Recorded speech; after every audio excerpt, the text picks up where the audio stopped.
Hi there, this is Dr. Donnell Moody. I'm the Chief Medical Officer at Access Community Health, and I'm joined today by Mary Grace Gomella, who is the Communications Manager here at Access.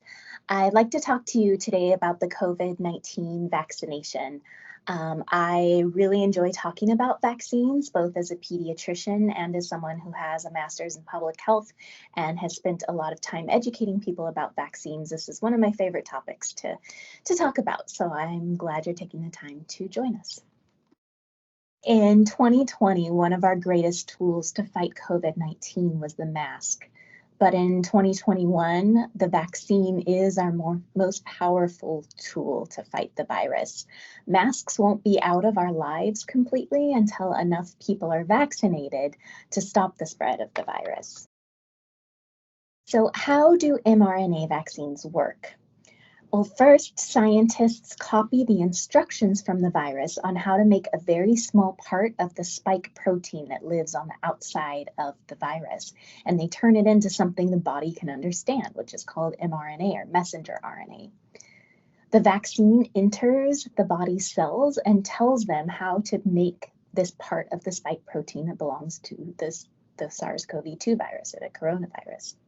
The vaccine then triggers production of that spike protein, and our body creates antibodies and other immune defenses to react to it so that if it ever sees it again, it knows how to fight it. And you can see here a little example of the SARS-CoV-2 virus, how it has spike proteins around the outside. And that's what this vaccine is teaching our body to make little parts of so that our body can recognize it and fight it again if it sees it.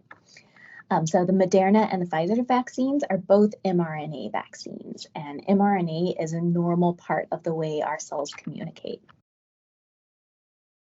This is just a little more in-depth look at what happens inside of the cell when the vaccine is introduced.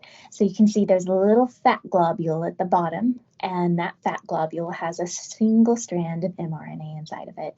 When the mRNA goes into the cell, it gets picked up by a little organelle called a ribosome.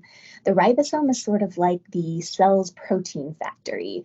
It takes instructions, it translates them, and turns them into proteins. So that's what it does with the mRNA from the vaccine. It reads it, it creates a protein, and voila, we have bits of the spike protein that we can show to our immune cells. This is just another way to think about how mRNA works, kind of like a computer system with software and hardware and storage. DNA that lives inside of our cells is storage. That's where our body keeps the instructions forever. mRNA is like software. It's a temporary way to communicate instructions over to another place.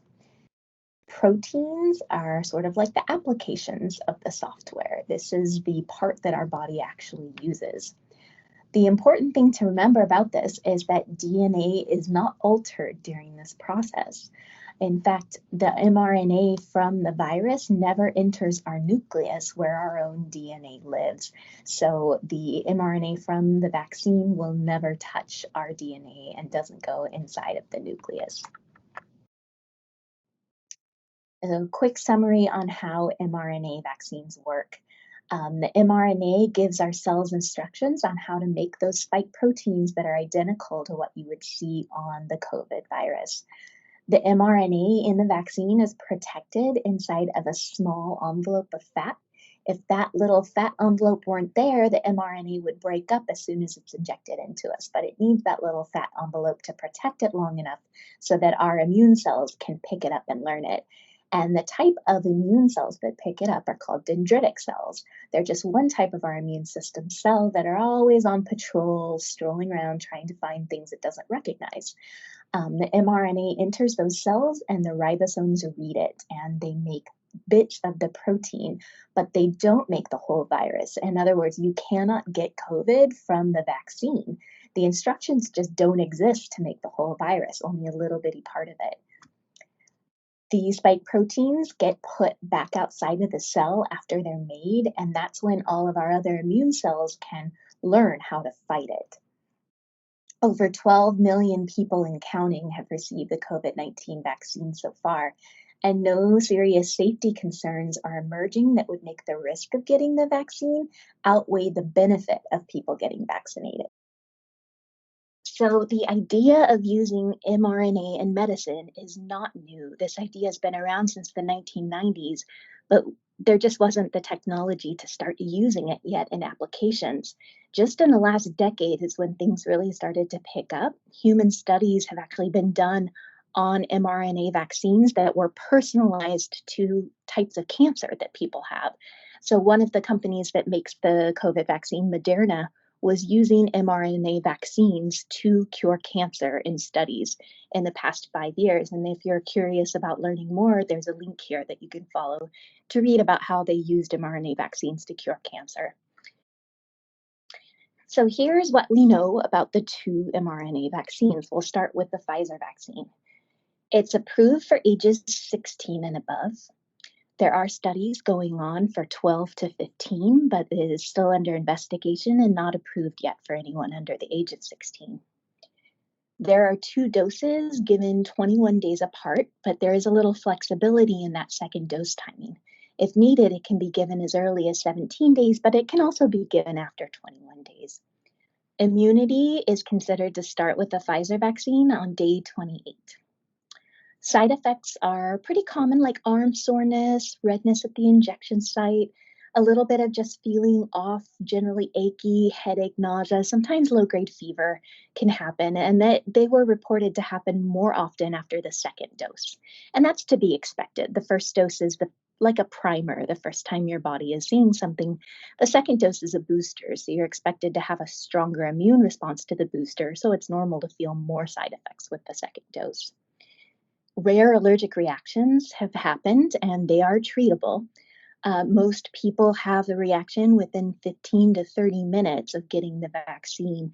And so far, every allergic reaction that's happened, and the rate is about 1 in 100,000 to 200,000 people, it's easily treated with Benadryl or an EpiPen. Pregnant and breastfeeding women are able to receive the vaccine. They can get vaccinated if they choose, but it's recommended that they talk to their medical provider about it. So the American College of Obstetrics and Gynecology, they recommend that the vaccine be offered to all pregnant and lactating women, especially if those women are healthcare workers or essential workers. Here's what we know about the Moderna vaccine. It's approved for 18 years and above. Moderna also has a study going for 12 to 17-year-olds, but that hasn't been approved yet for under 18. There are two doses that are 28 days apart. The second dose can be given as early as 24 days, but it can also be given a little after 28 days if needed. Immunity is considered to start on day 35, so that's 7 days after the second dose. Similar to Pfizer's vaccine, the side effects are usually arm soreness, redness, swelling at the injection site, sometimes fever, achiness, headache, especially after the second dose, which is the booster dose. And again, rare allergic reactions have been reported. The rate is about 10 people in 1 million for all those who are vaccinated, so it's still very rare. And just a little aside about the Moderna vaccine, in people who have received facial fillers, such as Juvederm, some of them had swelling around the places where they had had filler injections. Not necessarily an allergic reaction, just some puffiness that went away shortly after.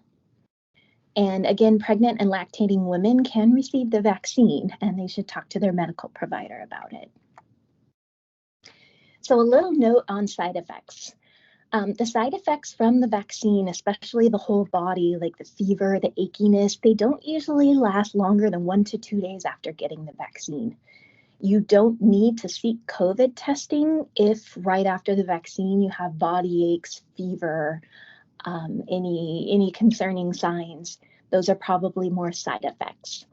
If, though, after the vaccine you develop cough, a loss of taste or loss of smell, runny nose, those are not side effects of the vaccine. So if you've had known exposure to COVID recently, or especially if you have sudden loss of taste or loss of smell, even after the vaccine, you should still seek COVID testing and quarantine until you get the results back.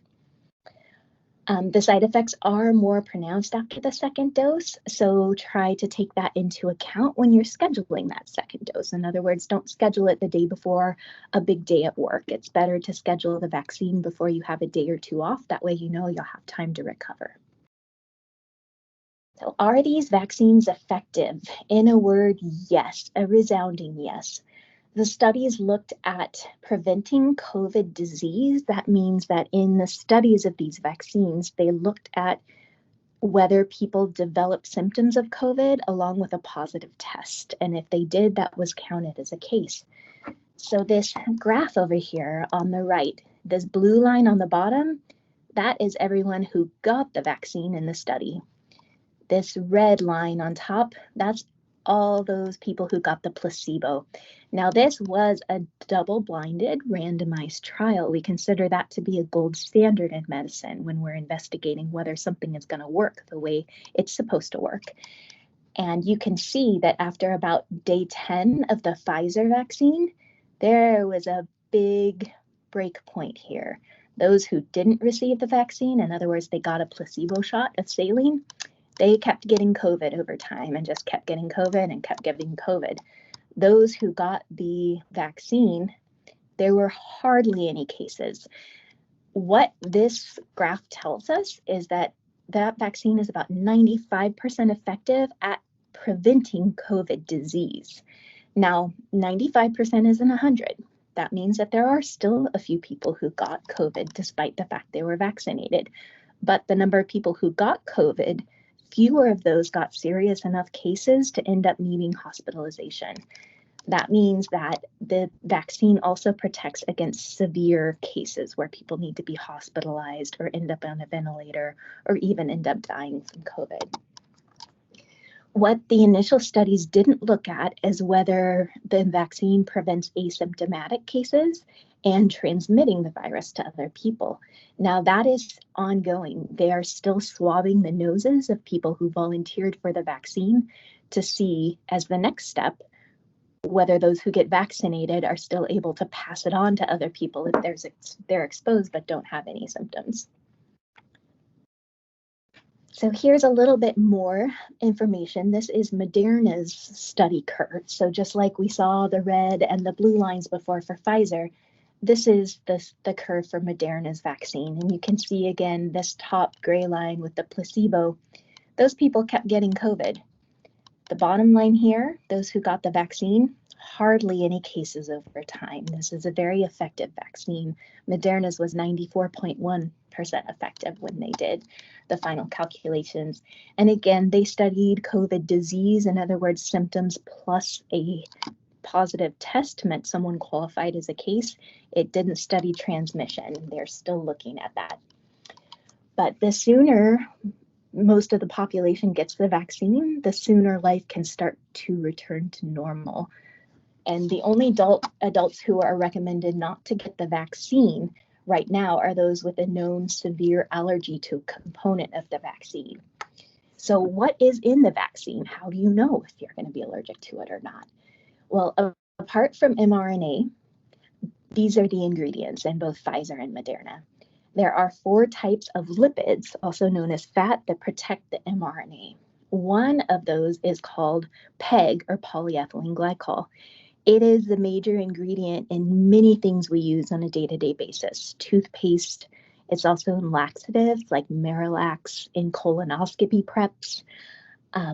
It's a very rare allergy, but anyone who has had an allergy to Miralax or anyone with an allergy to polysorbate, which can have a cross-reactivity with PEG, should talk to their doctor first. One of the types of lipids in the protective envelope is also cholesterol, which is a very normal part of all of our bodies and part of our diet as well. Also in the vaccine are 4 salts that help to buffer the solution, make sure it's at the right pH, because if it were too acidic or too basic, the mRNA wouldn't stay together and do the job it needs to do. And all of these salts that are used are safe for human consumption.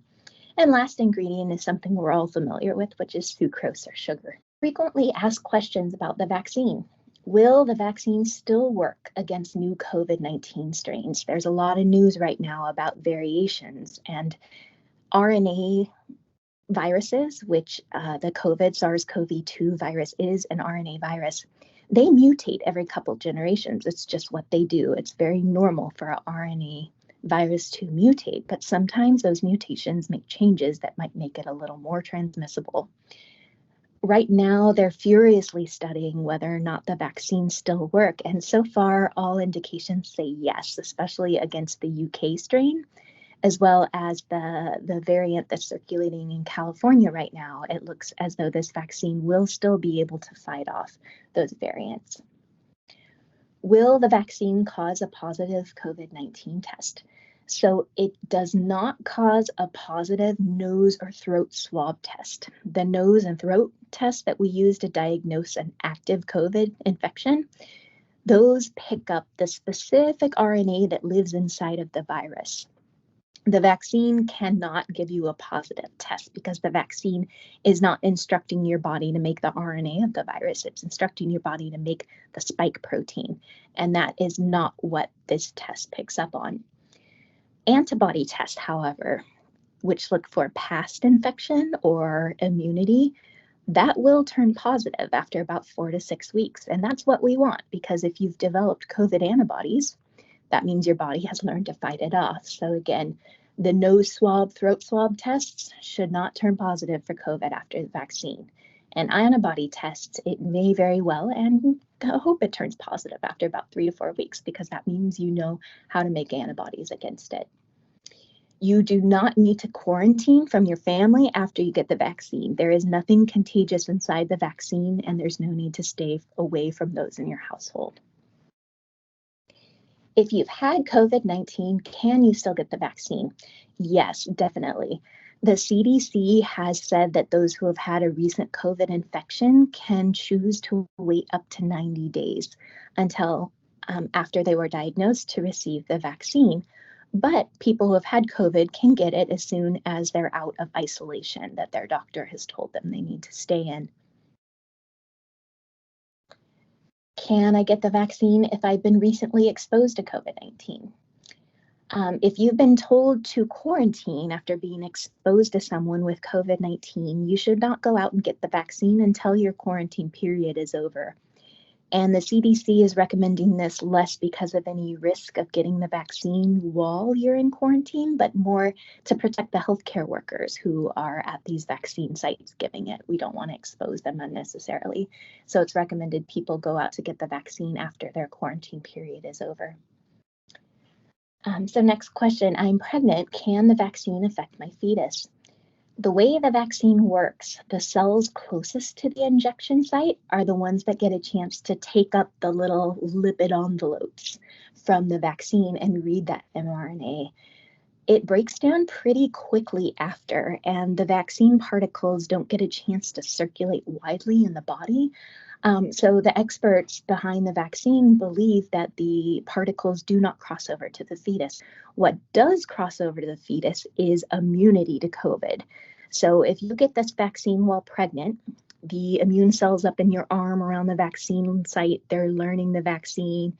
They make the spike proteins. The rest of your immune cells join the party and they start making antibodies.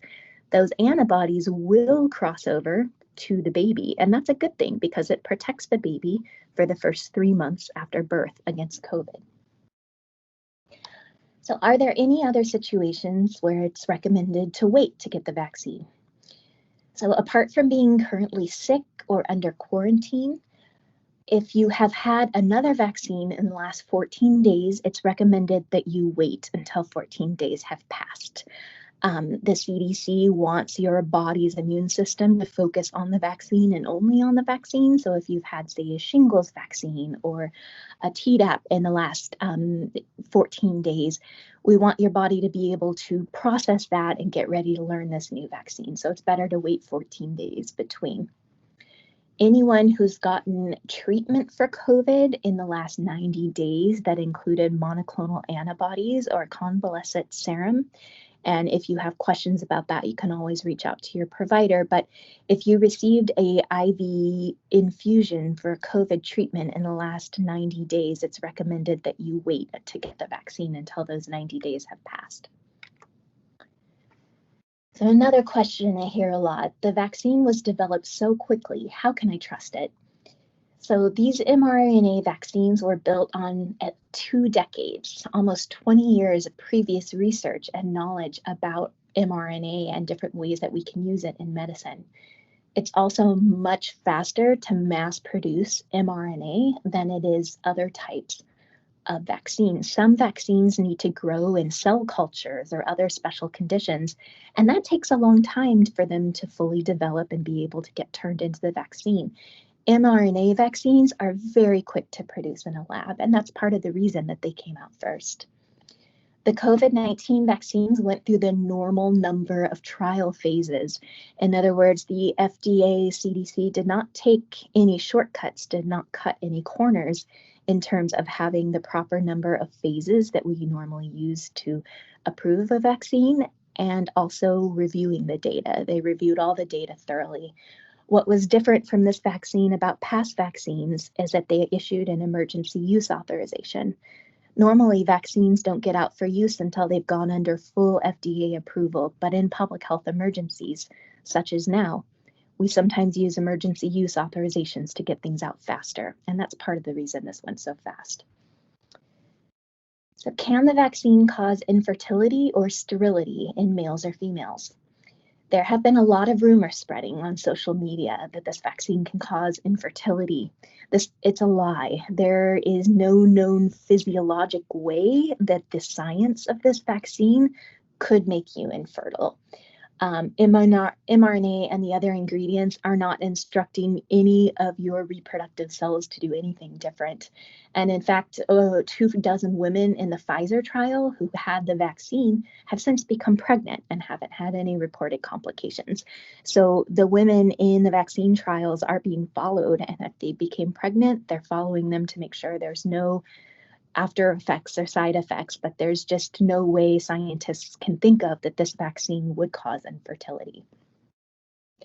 So next question, if I have COVID-like symptoms after I receive the vaccine, do I still need to get tested and isolate or quarantine if I'm exposed? So unfortunately, right now, the answer to that is yes. Although the vaccine's nearly 95% effective, there's still the chance that those who are vaccinated can get it and spread it to others. You may be more likely to have asymptomatic case if you've had the vaccine. That means that if you've been exposed to COVID or had symptoms, you should still follow the CDC's guidance right now. If you're diagnosed with COVID, isolate for 10 days from the day of your diagnosis, or if you've been exposed, you need to quarantine for 14 days after the last day you were exposed. And you should also talk to your medical provider with any questions about that. So there is so much misinformation out there about this vaccine, but I just want to reiterate some of those facts with you that we know. Scientists and doctors want you to know that this technology has been around for decades.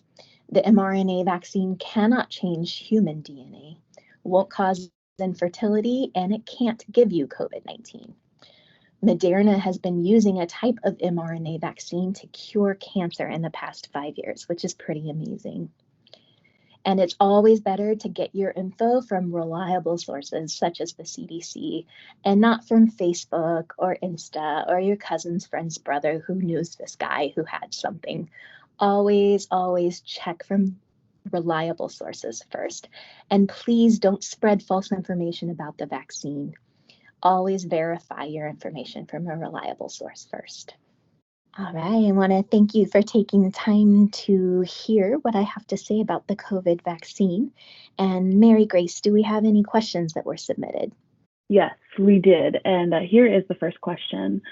Should I wear a mask after getting the vaccine? It's a great question, and the answer is yes. Until our population reaches herd immunity and COVID becomes a very rare thing instead of the sort of rampant wildfire it is right now, unfortunately, we still need to wear masks and follow social distancing and those other precautions that we've all been doing since last year. All right, the next question is, if we get COVID between now and your vaccine appointment, will our dose still be available after the quarantine time?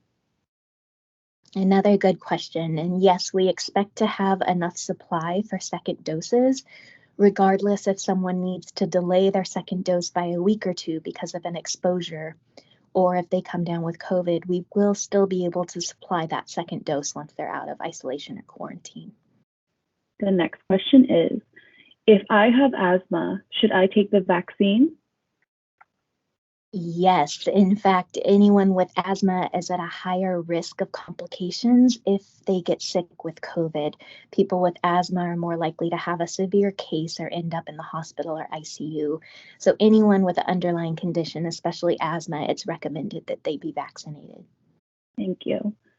The next question is, if I have a food allergy like to shrimp or eggs, can I get the vaccine? Another great question, and the answer to that is yes.